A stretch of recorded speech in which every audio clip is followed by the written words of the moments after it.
윤석열 정부 출범 이후 첫 한미 정상회담이 조금 전에 끝났습니다. 양국 정상의 공동 기자회견이 열렸고 잠시 뒤 7시부터는 공식 환영 만찬이 진행될 예정입니다. 윤석열 대통령과 바이든 미 대통령은 공동 회견에서 한미 동맹의 굳건함을 강조했는데요. 한국국방연구원 강성률 박사님과 한미 정상회담 정리해 보겠습니다. 네, 안녕하십니까? 안녕하십니까? 예, 오늘 내일 일정이 남아 있습니다만은 가장 중요한 행사, 하이라이트라고 할 수 있는 한미 정상회담이 조금 전에 잘 종료가 됐는데요. 전반적으로 어떻게 보셨습니까? 잘된 정상회담이었다 이렇게 평가하십니까? 우선 지금까지 진행된 일정을 중심으로 좀 제가 느낀 바를 말씀드리겠습니다. 네. 이제 방송을 통해서 나왔다시피 어제 미 바이든 대통령이 오산 공군기지 도착해서 도착하자마자 평택의 삼성 반도체 공장을 방문했죠. 네. 이 의미가 좀 흥미로울 수 있는 부분이 있는데 네. 혹시 기억하시는 분들 있으시겠지만 2017년 11월에 트럼프 당시 대통령도 첫 방문지가 평택이었는데 그 당시는 캠프 험프리스 주한 미군 기지였습니다. 그러니까 좀 더 군사 안보에 방점이 찍힌 행보를 시작했다고 볼 수 있다면 이번 바이든 대통령의 평택 삼성 반도체 공장 방문은 경제 안보에 좀 더 방점이 찍힌 어떤 일정의 출발이었다라는 측면에서 조금 더 비교해 볼 수 있는 어떤 대목이어서 흥미롭게 좀 봤고요. 그다음에 오늘 오늘 일정에서 물론 이제 하이라이트는 한미 정상회담인데 저는 개인적으로 오전에 현충원 방문의 의미가 남다르게 와닿았던 게 역시 한미 동맹이 포괄 전략 동맹 하에서 한반도와 지역 세계에 관한 어떤 여러 현안들을 얘기하지만 본질은 한국 전쟁을 통해서 피로 맺어진 혈맹이다. 따라서 그 고귀한 뜻을 다시 새길 필요가 있다는 게 오늘 오전에 바이든 대통령의 현충원 방문 어떤 참배를 통해서 좀 더 확인할 수 있었다. 네. 일반적으로 미국 대통령이 방한하면 현충원 참배를 의례적으로 합니까? 글쎄요, 정확히 제가 기억은 못 하겠는데요. 이 바이든 대통령의 경우에는 제가 기억하는 게 2013년 당시 부통령 신분으로 방문했을 때 전쟁 기념관을 방문해서 오늘 현충원 어떤 참배와 비슷한 취지로 한국 전쟁에서 전사한 한미 장병들을 어떤 추념하는 어떤 그런 어떤 행사를 가진 적이 있습니다. 네. 이번에 그리고 정상회담이 이제 있었죠?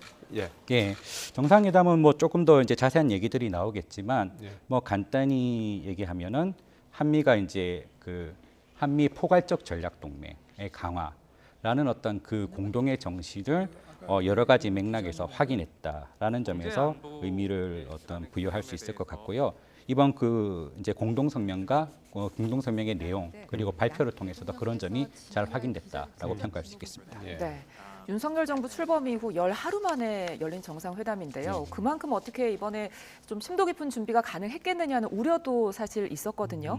오늘 이제 회담 끝나고 공동 기자회견 보셨는데 그런 우려가 좀 불식이 됐다고 볼 수 있을까요? 네, 저도 이번 아시다시피 이번 정상회담이 신정부 출범 이후 11일만 역대 최단기에 열려서 여러 가지 좀 준비하는 시간이 부족하지 않냐. 따라서 어느 정도까지 협의가 되고 합의하는 어떤 내용이 나올 수 있을 것인가에 대한 어떤 관심과 좀 우려도 있었던 것 같은데요. 제가 오늘 공동성명을 보면서 느낀 거는 이 인수위 시절부터 이제 얘기했지만은 인수위 시절부터 이미 한미 포괄적 전략 동맹을 강화하겠다는 데 대한 한미 어떤 사전 공감대가 있었던 것 같고 이제 최대한 어떤 빠른 시절 이제 정부 출범이 결정난 인수위 시절부터 쭉 이제 관련된 협의를 진행했기 때문에 그 맥락에서 어떤 한미가 최대한 공감대를 끌어낼 수 있는 최대치를 어떤 협의하고 이번에 다시 확인하고 이번 공동 성명을 통해서 어떤 발표했다라고 평가를 할 수 있고요. 또 하나 말씀드릴 점은 우리 국가안보실에서 이번 정상회담 전에 그러니까 이번 회담 이후에 어떤 한반도 포괄적 전략 동맹의 구체적인 어떤 강화 방안에 대해서는 한미 간의 지속적인 협의가 있을 것이다라고 이제 발표를 한 적이 있습니다. 그러니까 이번 정상회담을 계기로 쭉 관련된 어떤 한미 간 공조가 장기적으로 계속될 것으로 볼 수 있습니다.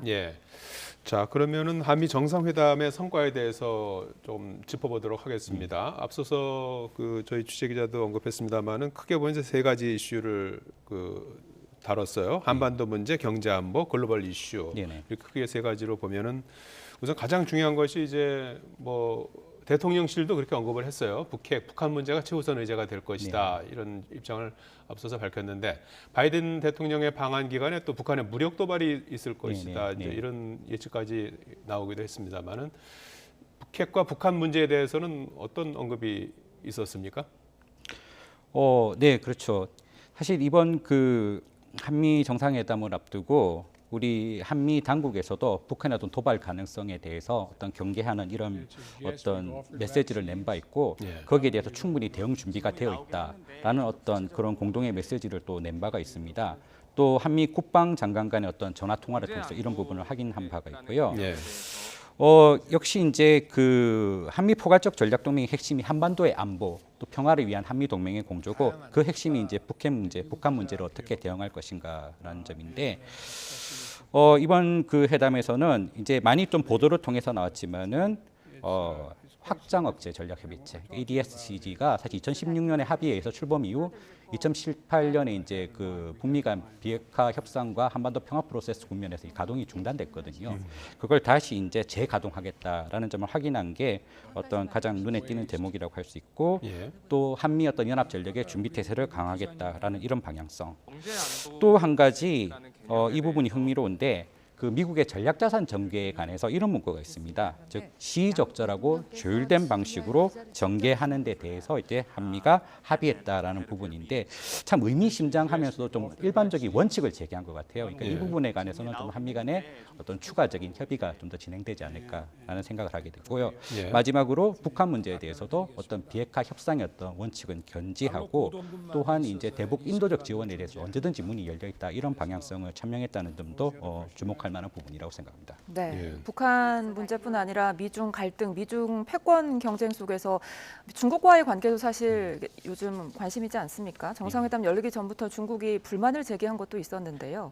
이번에 우리나라를 둘러싼 안보 환경 전반에 대한 발표는 어땠나요? 이제 그 한반도 안보와 둘러싸는 이제 동북아 또 인태 지역의 어떤 안보 환경에 대한 어떤 한미 정상의 입장을 말씀하신 것 같은데요. 우선 이제 그 이번 그 한미 포괄적 전략 동맹의 어떤 두 번째 키워드, 첫 번째가 한반도 안보와 평화라면 두 번째가 어떤 현재 지역 질서에 대한 한미 공동의 비전, 즉 자유롭고 열린 인도 태평양 지역 질서에 대한 한미가 어떤 공동의 비전을 제시할 수 있냐, 이 부분이 중요한 부분인데 이 부분에 대해서 어떤 이번 공동 성명을 통해서 분명한 방향성은 나왔던 것 같고. 조금 그 이제 관련해서 이제 그 예를 들면 한미일 안보 협력이라든지 쿼드와 한국의 어떤 협력 관계 문제 뭐 이런 문제들에 관한 이슈도 나왔는데 그렇게 자세하게 나온 것 같지는 않아요. 자세히 나온 것 같지는 않고 쿼드와 관련해서는 이제 조금 흥미로울 수가 있는 부분이 우리 지금 윤석열 정부의 어떤 쿼드에 대한 어떤 입장을 환영한다라고 이렇게 표현을 했더라고요. 제가 뭐 보니까 그러니까 이제 이 부분이 조금 해석이 필요한 것 같은데, 그러니까 미국은 윤석열 정부의 쿼드에 대한 입장이라는 건 어떤 거죠? 그러니까 우리는 쿼드에 대해서 적극 협력하겠다, 쿼드와의 협력 관계를 강화하겠다라는 방향성을 밝혀왔는데, 그 부분에 관한 좀 구체적인 서술은 없는 것 같고요.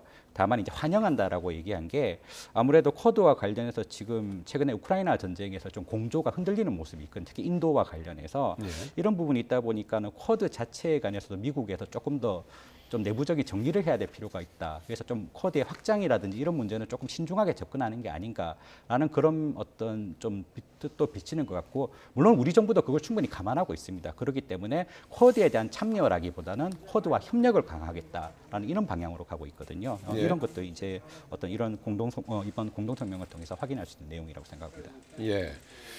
그리고 이제 이번 정상회담을 통해서 이제 많이 나온 단어가 이제 그 경제 안보라는 단어들이 계속해서 나오고 있는 거 아니겠습니까?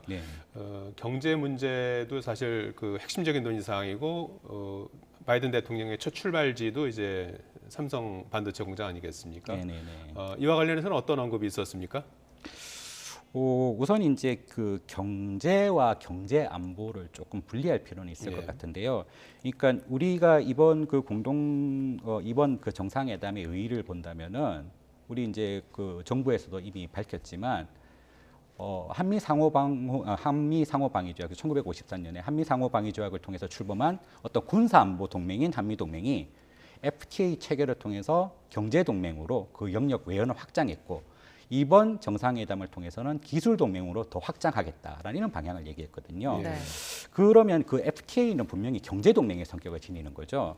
그런데 이제 이번에는 굳이 FTA와 관련된 경제를 얘기한 게 아니라 어떤 기술 동맹을 얘기한 이유는 그러니까 기술 동맹의 핵심은 우리 뒤에서도 좀 더 얘기가 나오겠지만 반도체 등 어떤 최첨단 그런 기술 분야에서 이 어떤 한미가 협력을 통해서 상호의 어떤 경제 안보 이익을 추구하겠다. 네. 이제 그게 기술 동맹의 어떤 핵심적인 내용이라고 볼 수 있습니다. 따라서 이번에는 경제 안보, 그냥 경제가 아니라 경제 안보라는 걸 이제 키워드로 얘기를 했고 그것과 관련해서 이제 또 기술 동맹을 강조했다고 이제 볼 수 있을 것 같고요. 예. 그 좀 전에 그 삼성전자 그 이제 평택 반도체 공장 그 방문권도 얘기하셨는데 뭐 이 건이 그 이번 정상회담과 관련해서 우리 이제 국가안보실에서 일정을 설명하면서 이렇게 얘기를 한 걸로 기억합니다. 그러니까 이번 정상회담에서는 경제 안보를 이슈로 한미 정상이 일정을 같이 소화하고 그 다음에 또 안보를 이슈로 한미 정상이 일정을 같이 소화할 거다라고 이렇게 얘기를 했거든요. 그 이제 제가 앞서 처음에도 좀 그 얘기를 한 것 같은데 그 첫날 일정 있지 않습니까? 네. 그 삼성 반도체 공장 방문 자체는 한미 동맹이 이제 군사 또 그냥 경제 동맹을 넘어서 기술 동맹으로 나가겠다는 것을 선언한 어떤 상징적인 조치, 어떤 그런 어떤 행동으로 일정으로 볼 수 있다는 점에서 의미가 크다고 생각하고 이 그 반도체 부분과 관련해서도 오늘 합의 내용이 있는데 네. 이제 반도체 자체만을 떼어놓고 한 게 아니라 사실 반도체라는 거는 반도체뿐만 아니라 이제 우리가 많이 얘기하는 뭐 인공지능이라든지 또 양자 컴퓨터도 마찬가지고 이런 어떤 첨단 기술의 어떤 여러 가지 핵심적인 어떤 영역들이 있습니다. 그 영역을 전반적으로 이번 공동성명을 보면은 그런 그 주요 기술의 내용을 적시하면서 그것과 관련해서 한미 동맹의 공조를 강화하겠다. 특히 이제 그 중에서도 반도체가 핵심적으로 중요하기 때문에 반도체와 관련한 이번 일정을 따로 잡은 걸로 볼 수 있을 것 같습니다. 네. 이번에 뭐 말씀해주신 기술 동맹 외에도 관심을 끌었던 게 IPEF죠. 네네. 인도태평양 경제 프레임워크인데요. 어떻게 우리나라가 미중 패권 사이에서 어떤 입장을 취할 것인지 굉장히 관심이었는데 이 부분 어떤 합의나 언급 어떤 게 있었나요? 네, IPEF가 이제 많이 얘기가 나왔고 우리 뭐 언론 보도를 통해서도 또 해설을 하시는 선생님들께서도 이런 얘기를 하시던데 이번 그 공동 성명에서 보면은 제가 조금 흥미롭게 봤던 대목이 뭐냐면요, 예. 이 IPEF 인도 태평양 경제 프레임워크 앞에 어떤 수식어가 붙을까라는 점이었는데요. 네. 그러니까 지금 현재 그 인도 태평양 경제 프레임워크에 대한 가장 큰 우려는 이게 반중 어떤 연대 구축이다, 반중 경제 연대 구축이다라는 어떤 그런 데 대한 우려가 있기 때문에 과연 어떤 그런 성격이 드러나는 방향으로 뭔가 수식어가 붙을 것인가, 어떤 내용이 들어갈 것인가 봤는데 그런 것 같지는 않고 여기 보면은 좀 더 포괄적이고 좀 개방적인 이런 형태의 인도 태평양 경제 프레임워크에 대한 한미 어떤 공동 입장을 확인한다. 그리고 우리가 IPEF에 대한 더 참여를 하겠다라는 거를 이제 이번 그 공동 성명을 통해서 다시 한번 이제 공식화했다는 점에서는 이제 그런 점에 좀 주목할 필요가 있을 것 같고요. 우리 정부가 이것과 관련해서 미중 패권 경쟁 사이에서 또 뭐 꼭 선택을 한다. 그러니까 중국을 너무 과의식한다 이런 것 같지는 않습니다. 그러니까 네. 철저하게 국익에 기반한 접근법을 하겠다라는 어떤 이런 부분에 대해서 누차 강조를 한 것 같고 이번 네. 공동 성명을 통해서 그런 부분이 잘 드러난 것 같습니다. 네. 예. 뭐 용어들이 조금 더 어렵게 이제 느껴지시는 분들도 계실 것 같은데요. 네네. 인태 경제 프레임워크, 인도 태평양 경제 프레임워크, IPEF도 있고요. 네네네. 또 영내 포괄적 경제 동반자 협정, RCEP라는 것도 있고 그렇지 않습니까? 네, 그 네. 차이가 이제 어떻게 그 우리에게 다르게 적용이 되는 건지 그 좀 구분 좀 해주시겠습니까? 네. 이 부분이 그렇죠. 용어도 저도 뭐 종종 헷갈리곤 하는데요. 예.